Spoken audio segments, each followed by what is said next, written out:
Hi, this is Hot Mic and I'm Nidhi Razdan. Former Pakistan President Pervez Musharraf is seriously ill, with his family tweeting from his official account a few days ago saying that recovery is not possible. The family issued the clarification after reports that the 78-year-old Musharraf was kept on a ventilator.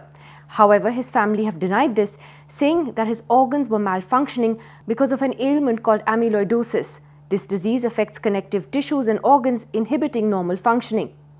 Facing charges back home for the assassination of former Prime Minister Benazir Bhutto in 2007, Musharraf has been living in Dubai for the last 6 years. It is, however, his contradictory legacy with India that may define his career. Musharraf was the Pakistani military general responsible for the Kargil war back in 1999, where he backstabbed his own government and sent Pakistani intruders into India.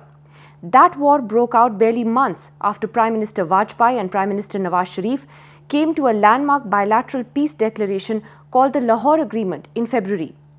In the summer of that year, as Pakistani forces and terrorists occupied mountain areas on the Indian side of the line of control in Jammu and Kashmir, India hit back, leading to the Kargil conflict. Indian forces pushed back the Pakistanis and defeated them at the end of the nearly 3-month-long war. With Pakistan attracting international criticism for Kargil, Sharif said that he knew nothing about the intrusion and that Musharraf had backstabbed him and kept him in the dark.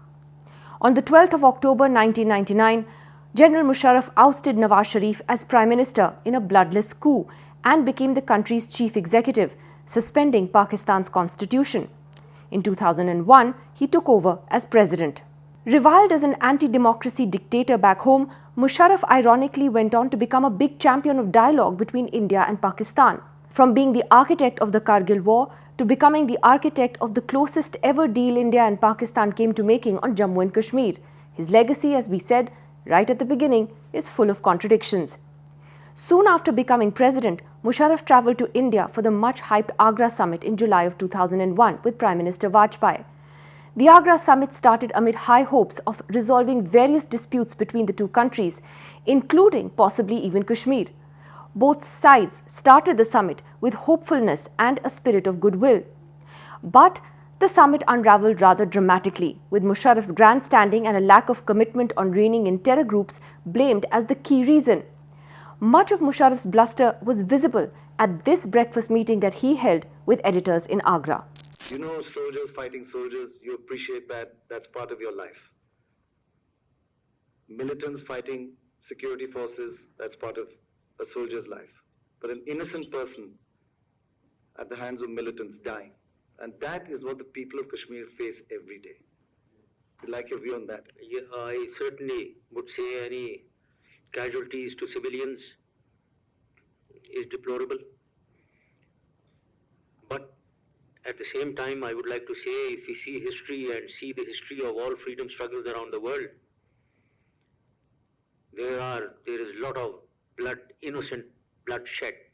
The Agra summit was widely seen as a failed opportunity for India-Pakistan ties.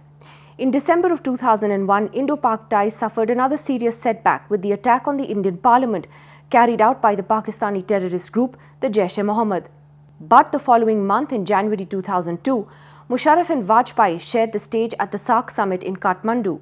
Here, the Pakistani leader surprised everyone, including his own delegation, when he finished his speech and walked over to Mr. Vajpayee to shake his hand. By this time, 9/11 had happened as well, and it had shaken the world. The pressure to crack down on terrorist groups was very strong. In the same month, on the 12th of January 2002, Pakistan issued a statement declaring that it would not allow its soil to be used by terror groups against India. Though there were many ups and downs, India and Pakistan had a robust back channel that was active at the time, and it appeared to have come close to finding a resolution even on Jammu and Kashmir. One report says both sides came close to a draft in 2007 after working on it for many years. The resolution was Musharraf's now infamous 4-point formula. Satinder Lamba, who served as Manmohan Singh's special envoy for Jammu and Kashmir, has said in the past that the proposed agreement was based on a 4-point formula that included no redrawing of borders, that the people of Jammu and Kashmir on either side of the LOC would be allowed to move freely from one side to the other, an end to hostility and violence and terrorism, and military forces on both sides being kept to the minimum, while ensuring self-governance on both sides of the LOC and consultative mechanisms to look at socio-economic issues. Several local and international factors helped facilitate the secret talks, including Vajpayee's outreach to Kashmiris in 2003 and encouragement from the US government, which was keen to ensure that there was no India-Pakistan friction while Washington and its allies were busy with the war on terror in Afghanistan. However, Pakistani and Indian officials are divided on whether a draft agreement was actually in place by 2007. Former Indian National Security Advisor M.K. Narayanan said this was not a formal diplomatic agreement of any kind, and at most, it must have been a discussion paper, an exchange of which is routine in diplomatic negotiations before a final deal is reached. But Musharraf's political problems unraveled the entire process. On the 9th of March 2007, Musharraf unconstitutionally suspended Pakistan's then Chief Justice Iftikhar Muhammad Chaudhry, and this triggered massive political protests that weakened the military ruler. Following elections the next year, Musharraf was pressured by political parties to quit as president in August of 2008. In November that year, 26/11 happened, and the rest is history.